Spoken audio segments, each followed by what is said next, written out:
Shalom teman-teman semua yang dikasihi oleh Tuhan dimanapun teman-teman berada. Kita bersyukur hari ini kita bisa datang beribadah kepada Tuhan. Karena itu mari kita mempersiapkan hati kita untuk memasuki ibadah di hari ini. Mari kita tenangkan diri, kita tundukkan kepala kita di hadapan Tuhan. Mari kita mengambil waktu saat teduh sejenak.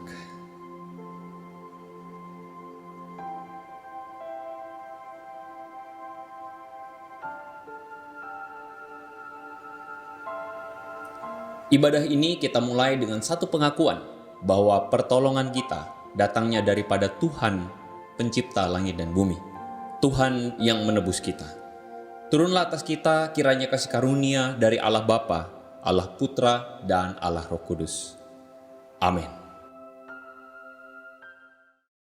Halo teman-teman, gimana kabarnya?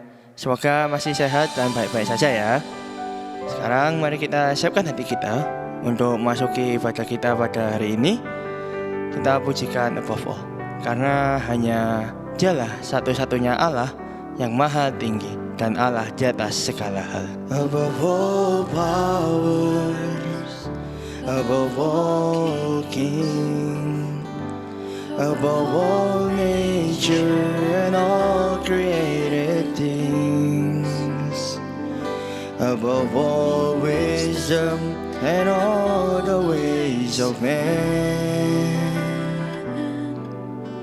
You were here before the world began.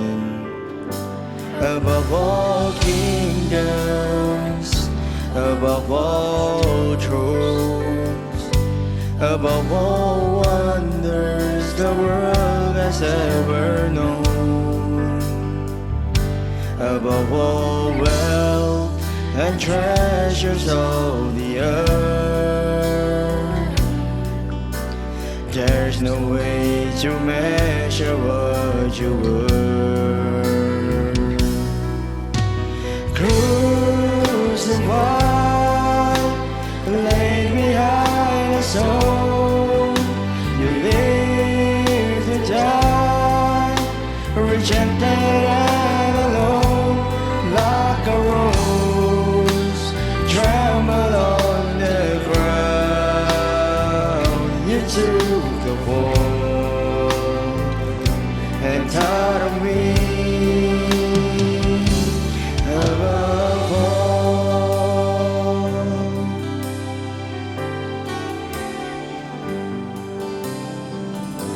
Above all powers, above all kings, above all nature and all created things, above all wisdom and all the ways of man. You were here before the world began. Above all kingdoms, above all thrones, above all wonders the world has ever known, above all wealth and treasures of the earth, there's no way to measure what you were.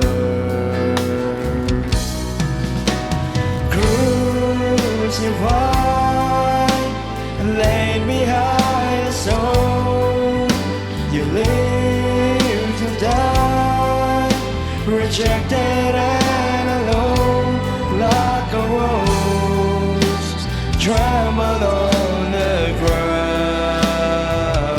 You took the fall and taught of me above all.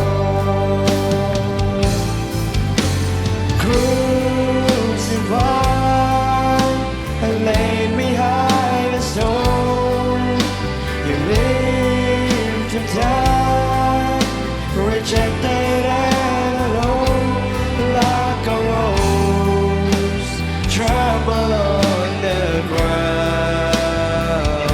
You took the fall and taught of me above all.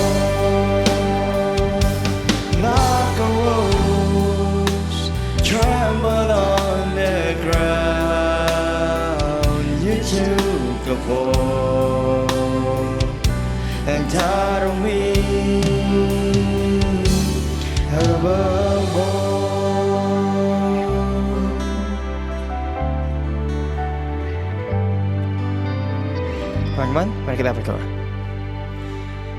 Terima kasih Tuhan atas berkat-Mu pada hari ini. Tuhan masih mengizinkan kami untuk beribadah meskipun masih dalam online ya Tuhan. Tuhan, sekali lagi kami akan memulai ibadah kita pada hari ini. Tuhan kiranya berkati dan siapkan hati kita, siapkan untuk memuji dan memuliakan nama-Mu ya Tuhan, dan mendengarkan firman-Mu. Tuhan, terima kasih atas berkat-Mu hari ini. Kiranya Tuhan berkati dari awal hingga akhir ibadah ini. Terima kasih Tuhan, dalam nama Tuhan Yesus kami sudah berdoa. Amin. Bagi Dia yang memerintah, yang layak terima segala pujian bagi Dia yang bertahta, surga bumi sujud menyembah di hadapannya. Mari saat ini kita bersama-sama bersorak-sorai bagi Tuhan kita, sebab hanya Dialah satu-satunya yang layak untuk disembah. Kita mau angkat suara kita memuji Dia dengan segenap hati kita. Bersorak-sorai hai umat Tuhan. Bersorak-sorai hai umat Tuhan. Kudus dan mulialah namanya.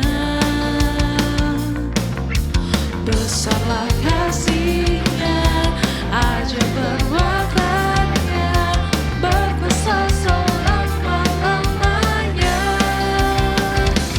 Bagi Dia yang memerintah, yang layak terima segala pujian bagi Dia yang bertahta, surga bumi sujud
Dalam kondisi yang seperti sekarang, semakin banyak cobaan yang datang ke dalam hidup kita. Tetapi percayalah bahwa Tuhan selalu ada dan selalu beserta kita, karena hanya Dialah satu-satunya Allah penolong yang sejati. Walau 1000 rebah. Tiada pernah ku ragukan kasih setiamu ya Tuhan. Setiap waktu dalam hidupku tak pernah kau tinggalkan. Meski langit tampak suram, awan gelap pun menghadang, hadapi badai, lewati gelombang, tak pernah kau tinggalkan diriku.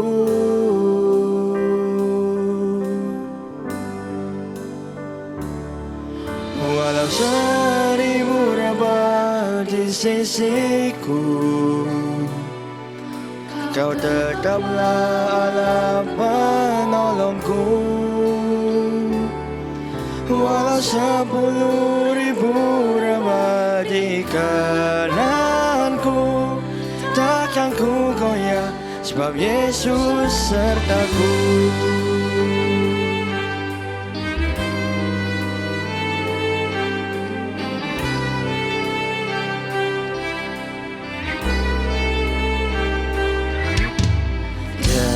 Pernah ku ragukan kasih setiamu ya Tuhan. Setiap waktu dalam hidupku tak pernah kau tinggalkan. Meski langit tampak suram, awan gelap pun menghadang, hadapi badai, lewati gelombang, tak pernah kau tinggalkan diriku.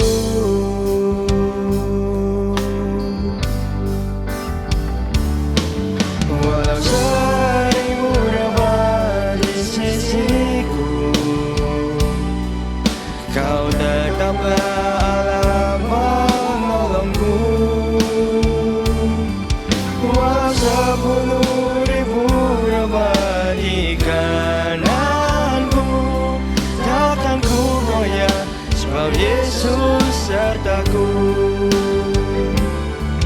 Walau 1000 rebah di sisiku, kau tetaplah Allah penolongku. Walau 10.000 rebah di kananku, takkan ku goyah sebab Yesus sertaku. Takkan ku goyah sebab Yesus sertaku.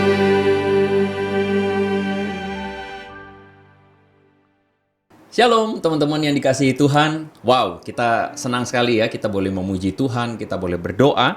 Dan sekarang saatnya kita akan sama-sama mendengarkan perenungan firman Tuhan. Dan hari ini tema yang akan kita bahas menarik sekali. Judulnya adalah The Power of Money. Nah teman-teman, sebelum kita memulai perenungan firman Tuhan, mari kita berdoa terlebih dahulu. Mari kita berdoa. Bapa di sorga, kami berdoa memohon kasih karunia daripada Tuhan. Biarlah Engkau memimpin ketika kami sama-sama menundukkan hati dan pikiran kami untuk merenungkan firman-Mu. Berbicaralah Tuhan pada setiap kami dengan segala keterbatasan kami.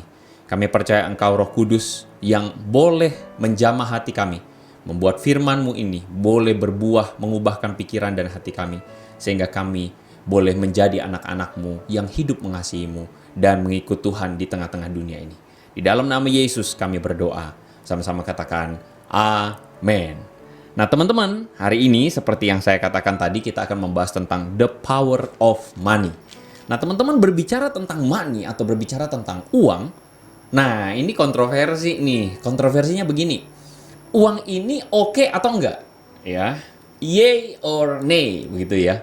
Maksudnya yay atau nay ini adalah begini. Seringkali kita mendengar banyak sekali mungkin khotbah atau perenungan orang pendeta atau hamba Tuhan yang mengatakan, wah jangan kamu hatimu pada uang gitu ya, atau uang itu kesannya menjadi begitu buruk. Kenapa? Karena uang itu bisa membuat kita tertarik jatuh dalam dosa. Jadi uang itu seakan-akan jadi dosa gitu ya, kalau kita hidup mengejar uang begitu ya. Nah, tetapi di satu sisi yang lain, kita mesti mengakui bahwa sebenarnya kita itu juga suka sama uang. Siapa sih yang nggak suka sama uang di antara kita?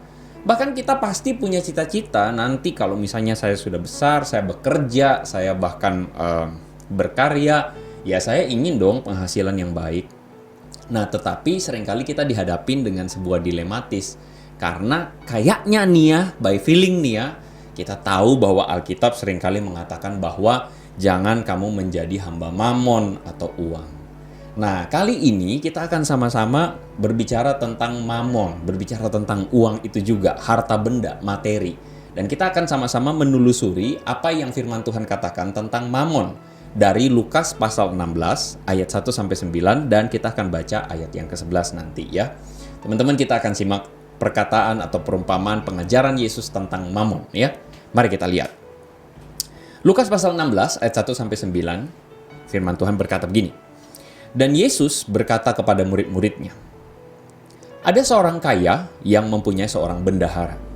Kepadanya disampaikan tuduhan bahwa bendahara itu menghamburkan miliknya.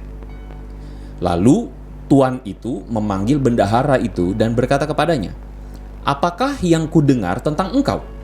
Berilah pertanggungan jawab atas urusanmu, sebab engkau tidak boleh lagi bekerja sebagai bendahara. Nah, lalu kata bendahara itu di dalam hatinya, apakah yang harus aku perbuat? Tuanku memecat aku dari jabatanku sebagai bendahara. Mencangkul aku tidak dapat, mengemis aku malu. Wah, aku tahu apa yang akan aku perbuat. Supaya apabila aku dipecat dari jabatanku sebagai bendahara, ada orang yang akan menampung aku di rumah mereka. Apa yang dilakukan bendahara tersebut? Lalu bendahara itu memanggil seorang demi seorang yang berhutang kepada tuannya. Katanya kepada yang pertama, berapakah hutangmu kepada tuanku?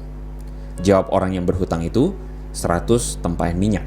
Lalu katanya kepada orang itu, inilah surat hutangmu, duduklah dan buat surat hutang yang lain. Sekarang juga, 50 tempayan. Lalu kemudian bendahara ini berkata kepada yang kedua, berapakah hutangmu? Jawab orang yang kedua itu, 100 pikul gandum. Katanya kepada orang itu, inilah surat hutangmu, buatlah surat hutang yang lain, 80 pikul. Nah, lalu tuan itu memuji bendahara yang tidak jujur, karena dia telah bertindak dengan cerdik. Sebab anak-anak dunia lebih cerdik terhadap sesamanya daripada anak-anak terang. Dan aku, Yesus, berkata kepadamu, ikatlah persahabatan dengan mempergunakan mamon yang tidak jujur, supaya jika mamon itu tidak dapat menolong lagi, kamu diterima di dalam kemah yang abadi. Oke, teman-teman gak salah baca, gak salah lihat, gak salah dengar ketika teman-teman melihat ayat yang terakhir. Yesus berkata, ikatlah persahabatan dengan mamon.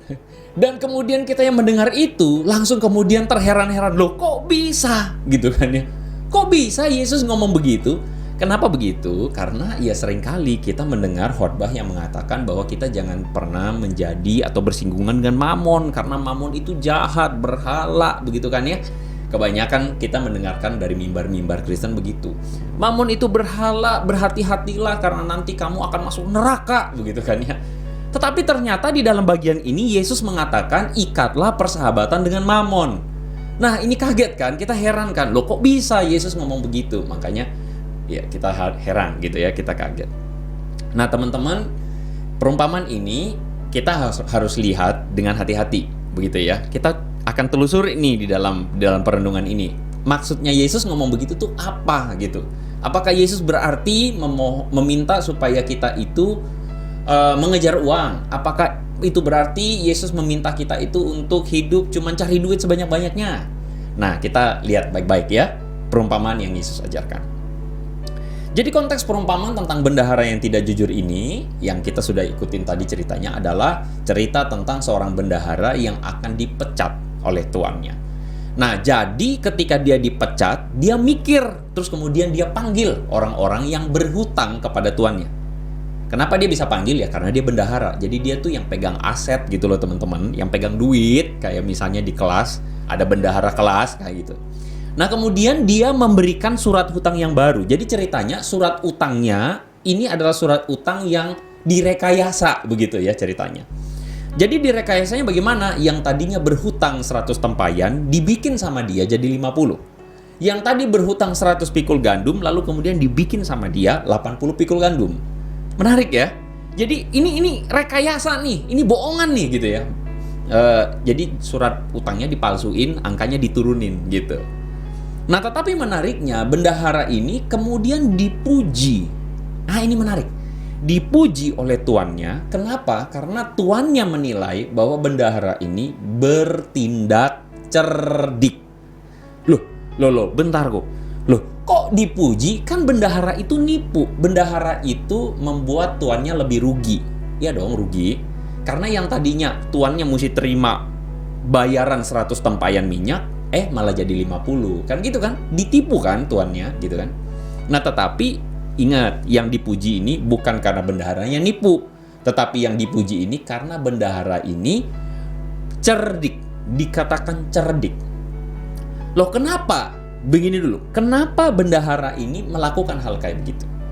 Nah, dikatakan begini, bendahara itu bilang begini, apa yang harus aku perbuat? Jadi bendaharanya kan mau dipecat nih. Terus ceritanya kemudian bendaharanya mikir, gue mesti ngapain? Gue bakal kehilangan pekerjaan gue bakal habis nih, kayak begitu teman-teman ya. Akhirnya bendahara itu putar otak lalu dia ingat, karena tuanku bakal memecat aku, gue ini kan mencangkul nggak bisa karena kerjaannya cuman urusin duit gitu kan. Mencangkul nggak bisa, ngemis juga aku malu. Nah, kalau karena itu, gue tahu apa yang gue bisa perbuat. Makanya di ayat itu dikatakan, apabila aku dipecat dari jabatanku sebagai bendahara, ada orang yang akan menampung aku di rumah mereka. Jadi teman-teman, kita bisa melihat bahwa bendahara ini kenapa melakukan perbuatan penipuan itu, rekayasa itu. Tujuannya adalah orang-orang yang berhutang sama tuannya ini bakal berhutang budi sama bendahara ini. Ya dong. Orang-orang yang berhutang sama tuannya akan berhutang budi sama si bendahara. Contoh, misalnya kita lagi ujian gitu kan ya. Kita lagi ujian UTS atau UAS, terus kita tuh sorry itu saya agak-agak lemot gitu ya. Agak-agak lemot, gue nggak bisa nih kuasai pelajaran ini atau atau subjek ini, gue nggak ngerti dosennya ngomongin apa gitu. Nah, lalu muncullah malaikat penolong gitu ya, murid yang pintar di kelas, lalu dia ajarin kita. Nah, karena dia ajarin kita, terus kemudian dia bilang, ini nih kayaknya gue kenal dosen ini nih, nanti keluar soalnya gini. Nah, otomatis kita berhutang budi kepada si murid pintar itu, ya nggak? Kita berhutang budi. Karena itu nanti kalau lain kali misalnya dia minta tolong, nah kita akan tolongin dia. Karena apa? Karena kita udah utang budi. Nah, jadi bendahara ini pengen supaya orang-orang yang berhutang kepada tuannya yang bakal pecatin dia ini berhutang budi kepada si bendahara. Jadi kalau waktu dia dipecat, nanti ada yang nampung dia gitu loh. Jadi dia nggak terlantar di jalan gitu kan. Nah, itu ceritanya. Nah, jadi begini. Cara bendahara ini cerdik meskipun curang gitu ya. Dia curang karena dia merekayasa dong, itu nipu dong, itu salah, clearly itu salah. Dan Yesus tentu tidak memuji cara bendahara ini yang salah, tidak. Tetapi yang Yesus puji adalah bendahara ini meskipun curang, dia ini cerdik karena dia memikirkan tentang masa depan. Jadi dia pikirin tentang masa depan. Ntar kalau misalnya gue dipecat, gue terlantar gimana? Jadi gue mesti kerjain apa yang gue punya hari ini untuk mempersiapkan diri untuk masa depan. Amin. Nah, orang yang cerdik itu adalah orang yang memikirkan tentang masa depan. Orang yang memikirkan tentang nanti gue bakal ngapain. Siapa di sini adalah tim yang hidup hanya untuk hari ini? Ya, hidup untuk hari ini adalah ya bangun, makan, main game, tidur, repeat. Cuman itu aja yang kita kerjain. Nah, ingat loh, orang yang bijaksana adalah orang yang memikirkan, wah nanti gue mesti ngapain ya, ntar gue akan gimana ya. Ngomong-ngomong melipir sedikit ya, pernah ada satu masa nih, waktu gue di Ambon kerusuhan. Jadi waktu itu kerusuhan, sekolah nggak ada dong, sekolah ditiadakan. Lalu kemudian sehari, 2 hari, gue happy banget, serius gue happy banget. Kenapa? Karena jujur deh, kita sebagai murid sekolah apa sih yang kita rindukan? Libur. Amin. Iya. Jadi libur yang menyenangkan itu berlangsung selama 1 hari, 2 hari, 3 hari, 1 minggu, 2 minggu. Gue happy banget. Sampailah satu masa di mana udah mungkin 1 bulan, 2 bulan nggak sekolah sama sekali. Barulah di situ gue tersadar. Wah, kalau begini caranya, gimana masa depan gue ya, gitu loh. Gimana ya nanti masa depan saya? Kalau saya sehari ini nggak belajar, nggak ngapa-ngapain, ntar jadi apa saya? Nah, barulah muncul kebijaksanaan gitu loh teman-teman.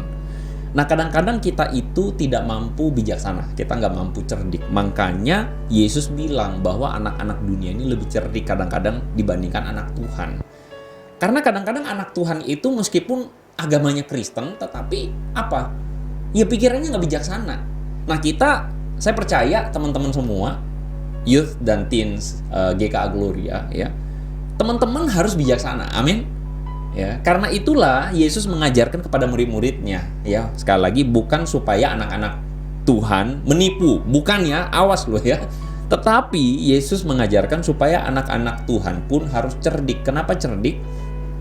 Seperti bendahara ini, dia menggunakan semua yang dia punya, otoritas dia sebagai keuangan, dia tahu siapa yang berhutang pada tuannya. Jadi dia pakai segala sesuatu untuk jaga-jaga kalau dia dipecat dia aman gitu loh teman-teman. Nah, kata cerdik yang digunakan di sini menggunakan kata phronimos. Apa itu phronimos? Phronimos itu diartikan bijaksana, cermat, pandai. Artinya dalam bagian ini, orang yang cermat atau orang yang phronimos adalah orang yang menggunakan segala sesuatu dengan cermat dan tepat sasaran. Cermat dan tepat sasaran. Dan orang yang menggunakan segala sesuatu itu sesuai fungsi dan kedudukannya.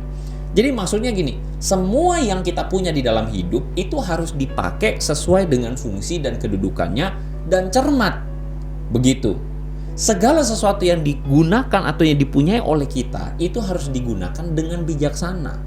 Teman-teman, engkau punya kemampuan, engkau punya waktu. Apakah kita pakai waktu dengan bijaksana? Belum tentu. Apakah kita pakai waktu dengan benar? Belum tentu. Nah, menariknya seperti bagian yang tadi kita bahas tuh. Yesus bilang begini, ikatlah persahabatan dengan menggunakan mamon yang tidak jujur. Nah, ini ayat yang seringkali bikin orang bingung. Kenapa? Karena mamon itu benar-benar jelas adalah berbicara tentang mamonas atau harta benda atau materi. Nah, tetapi menariknya Yesus bilang begini, jika mamon itu tidak dapat menolong lagi. Nah, jadi maksudnya adalah ada satu kebenaran di sini. Mamon itu atau uang itu tidak dapat menolong kita dalam segala sesuatu. Amin. Kamu punya uang, tetapi uang yang kamu punya belum tentu bisa tolongin kamu dalam segala keadaan. Betul nggak? Uang yang kamu punya belum tentu bisa membeli semuanya. Ya, uang bisa membeli banyak hal, tetapi uang tidak bisa beli semuanya. Termasuk uang tidak bisa membeli Tuhan, membeli perkenanan Tuhan. Amin. Ya iyalah, emang Tuhan butuh uang? Enggak. Jadi materi, teman-teman, tidak dapat memberikan sebuah kepastian. Pemenuhan baik jasmani, apalagi pemenuhan tentang kekekalan atau jiwa kita. Nah, tapi Tuhan bukan bilang bahwa materi itu nggak butuh. Selama kita hidup, kita butuh uang. Selama kita hidup, kita butuh materi. Selama kita hidup, kita butuh makan, kita butuh sekolah, kita butuh bayar tagihan listrik. Ya semuanya pakai uang. Tetapi Yesus bilang begini, ikatlah persahabatan dengan uang itu, dengan materi itu. Maksudnya adalah pergunakanlah dengan cermat dan tepat. Karena apa? Karena sekali lagi, mamon itu tidak dapat memberikan kepastian kekekalan. Tidak ada orang yang bisa beli tiket untuk selamat. Tidak ada orang yang bisa beli tiket untuk disenangi Tuhan. Kamu mau kaya sekaya apapun, Tuhan tidak tertarik dengan harta benda. Amin. Tetapi selama kita hidup, pergunakanlah harta benda kita untuk mempersiapkan diri, karena satu saat seperti bendahara yang akan dipecat dari jabatannya, kita pun akan dipecat dari dunia ini. Amin. Siapa sih di antara kita yang gak bakal dipecat dari dunia? Coba, siapa? Gak ada. Kita semua pasti satu saat akan dipecat. Satu saat kita pasti akan selesai. Ngomong-ngomong, barusan berapa hari yang lalu, saya terima satu kabar mengagetkan di WA grup. Teman sekelas meninggal dunia karena cancer. Ya. Padahal usianya baru 35. Wah, ketahuan kok usia 35. Iya.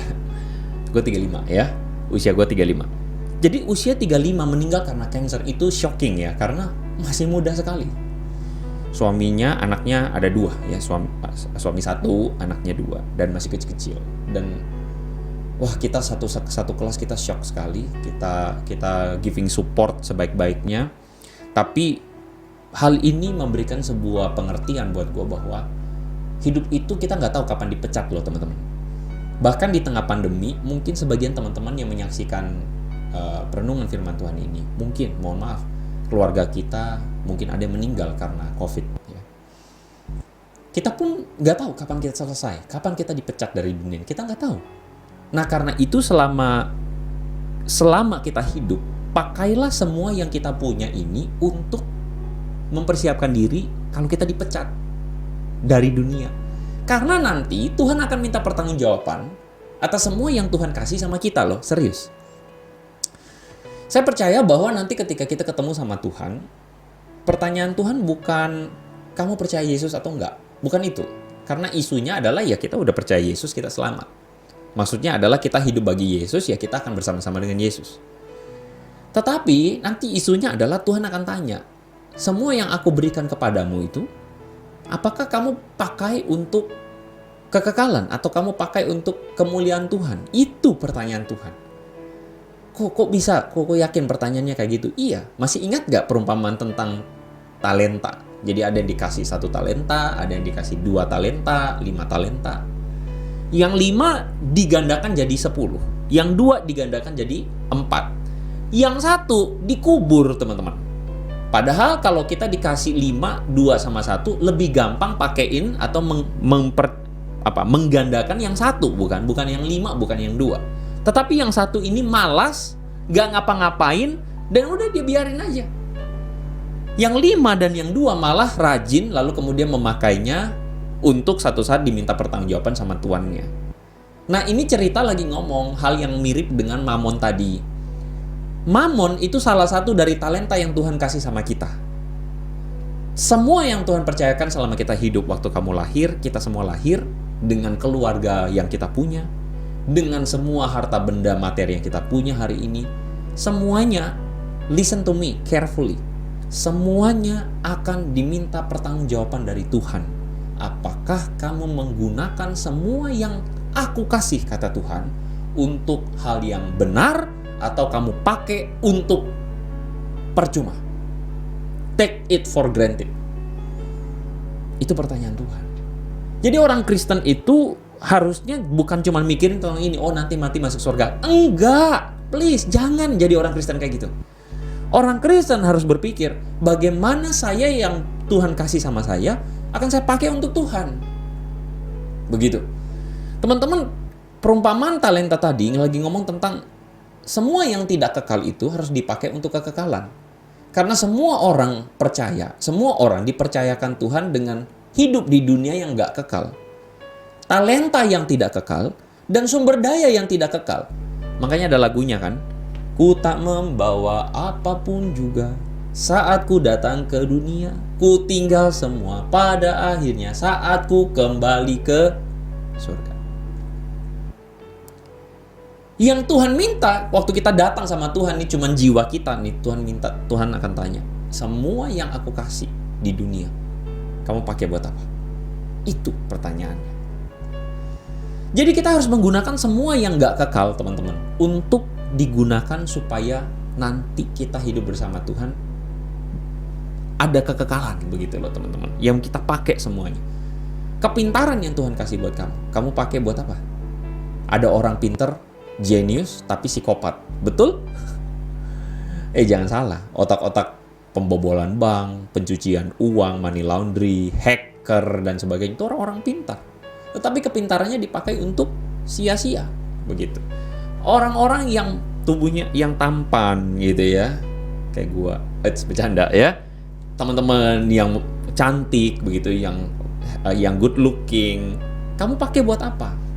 Hanya buat untuk ngegebet semua orang, hanya buat untuk macarin semua orang, hanya buat pamer-pamer, atau kamu pakai untuk kemuliaan Tuhan? Begitu loh. Semua yang Tuhan kasih percayakan buat kamu itu pakai buat apa? Kok sebentar, kegantengan, kecantikan dipakai buat kemuliaan Tuhan, maksudnya apa? Gini teman-teman, kegantengan dan kecantikan misalnya itu pasti menarik orang, betul? Tapi biarlah melalui kecantikan kita, kegantengan kita, orang bisa lihat bahwa cantik di luar, cantik di dalam, gitu. Ganteng di luar, ganteng di dalam. Kita tunjukkan kualitas anak-anak Tuhan. Kok lu nyindir gua, kok gua jelek? Sorry, maaf gitu, gue bukan mau apa gitu ya. Tetapi tentu siapapun kita mungkin gak dipercayakan 5 talenta. Tapi kita dipercayakan 2 talenta, bahkan 1 talenta.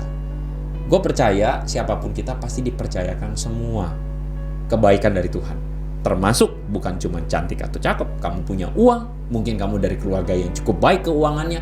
Uangmu kamu pakai buat apa? Uangmu kamu pakai hanya untuk senang-senang atau tidak? Makanya Yesus bilang di ayat yang ke-11, ini ayat ke-11-nya. Jadi, jika kamu tidak setia dalam hal mamon yang tidak jujur, siapa yang akan mempercayakan kepadamu harta sesungguhnya? Yesus bilang sama kita dengan clearly, untuk hal-hal yang duniawi kamu tidak setia. Untuk hal-hal yang duniawi kamu terlena. Kamu pakai untuk kesenangan diri kamu saja. Kata Yesus, siapa yang akan percayakan kepadamu harta sesungguhnya? Harta sesungguhnya itu apa? Kerajaan Allah, sorga. Nanti kita akan mewarisinya, teman-teman. Tapi kalau kita nggak setia dengan yang harta yang di dunia, kita nggak bisa setia dengan yang kekal, begitu loh teman-teman. Yesus pengen bilang bahwa uang dan semua yang dipercayakan kepada kita itu mesti dipakai untuk kemuliaan Tuhan. Nah hari ini banyak orang sekolah, kerja, tujuannya buat apa? Yuk, ngapain kita sekolah? Ya supaya qualify kok gitu kan ya. Yang kalau bener ya supaya pinter katanya. Oke lah. Kalau kamu pinter, tujuannya buat apa?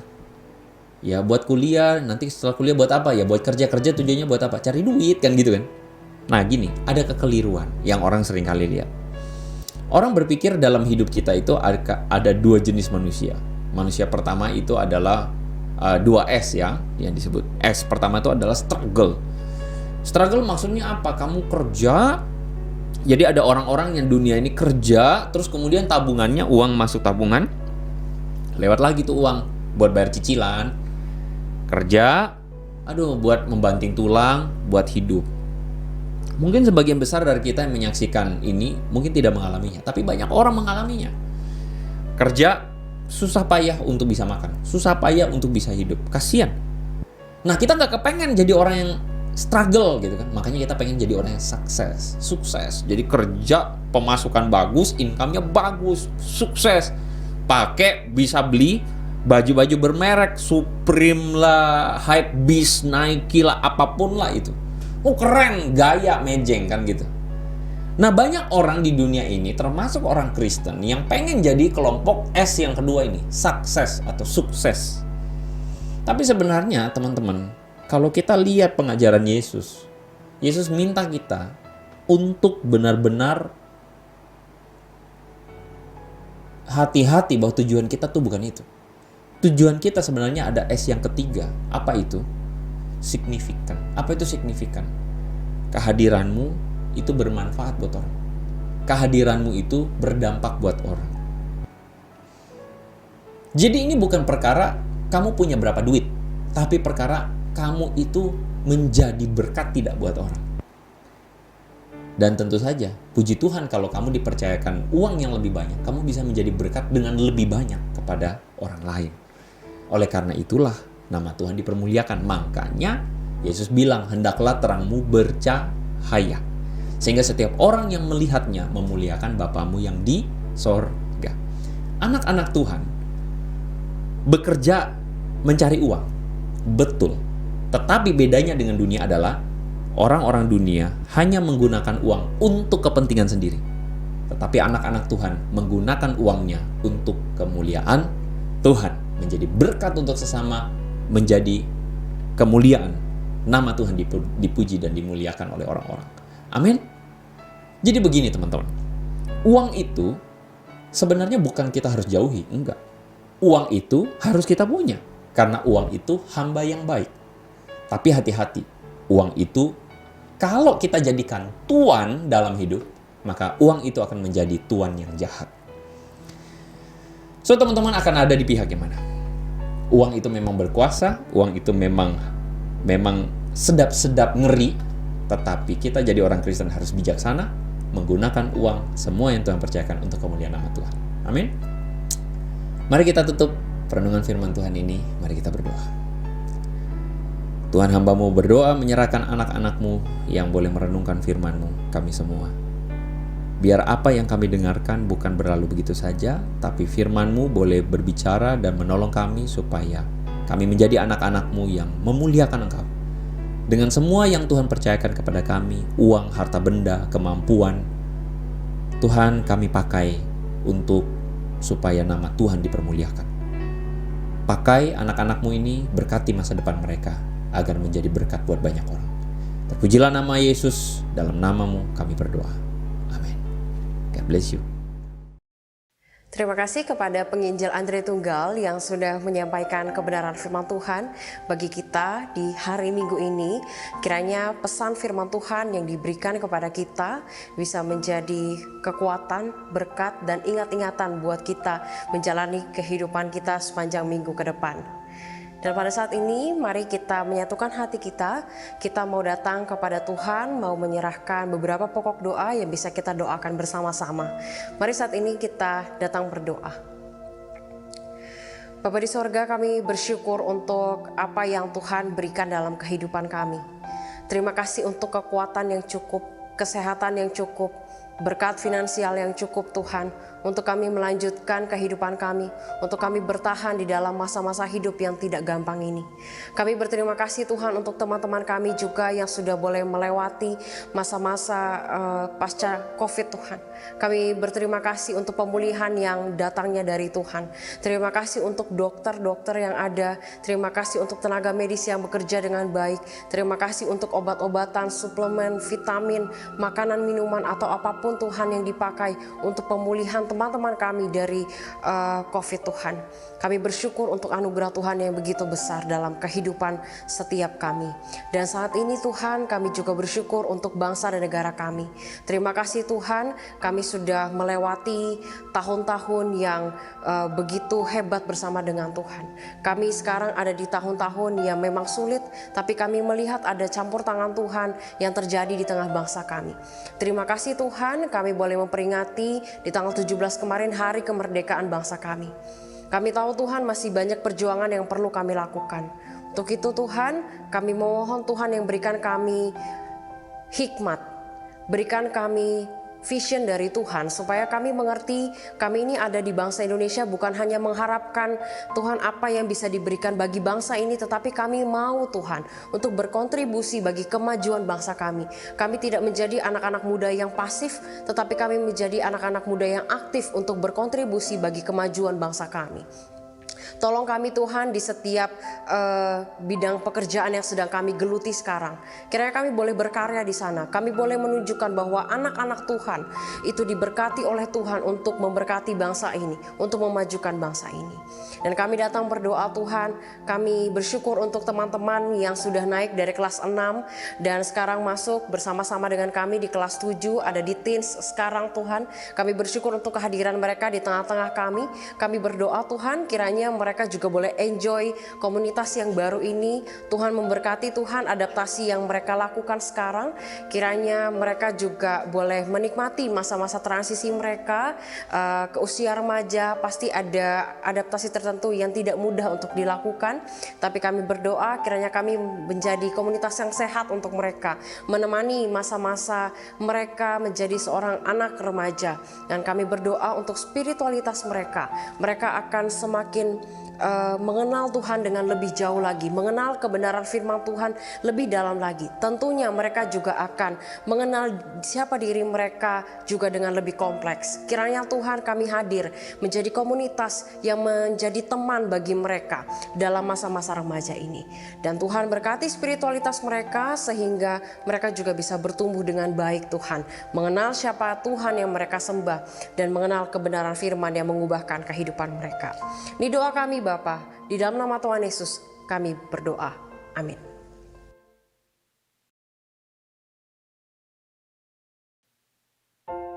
Mari teman-teman, dengan semua orang percaya di segala tempat dan di segala zaman, kita mengikrarkan pengakuan iman rasuli.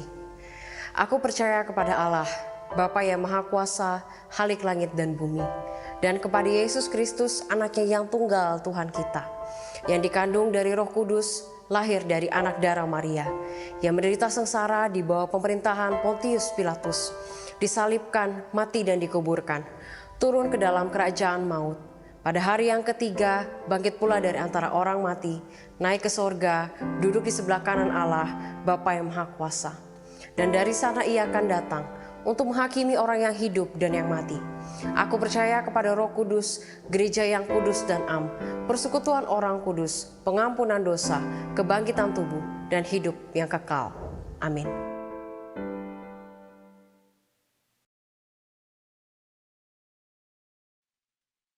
Biarlah kita tidak menyia-nyiakan anugerah yang telah diberikan bagi kita. Mari saat ini kita meresponi firman Tuhan, kita mempujikan Above All.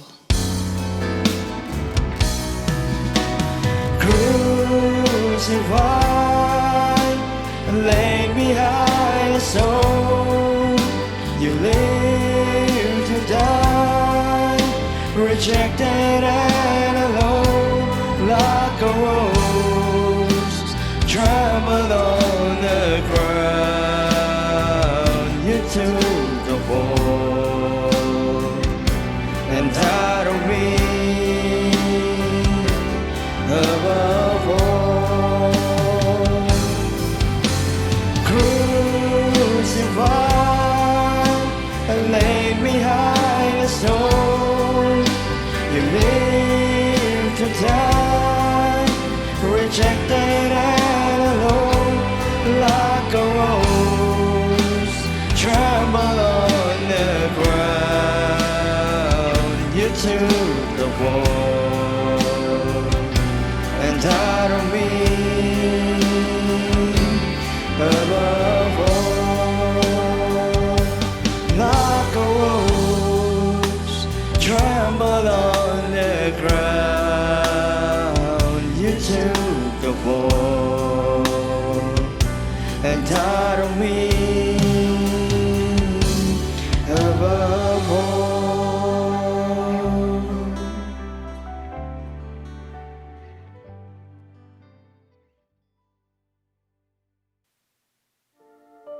Kita bersyukur teman-teman, kita hari ini boleh beribadah di hadapan Tuhan.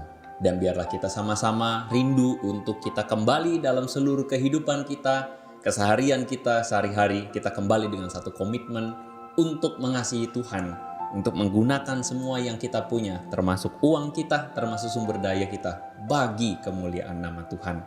Biarlah kita yang ingin pulang kembali dengan komitmen itu, teman-teman kita pun menerima berkat daripada Tuhan.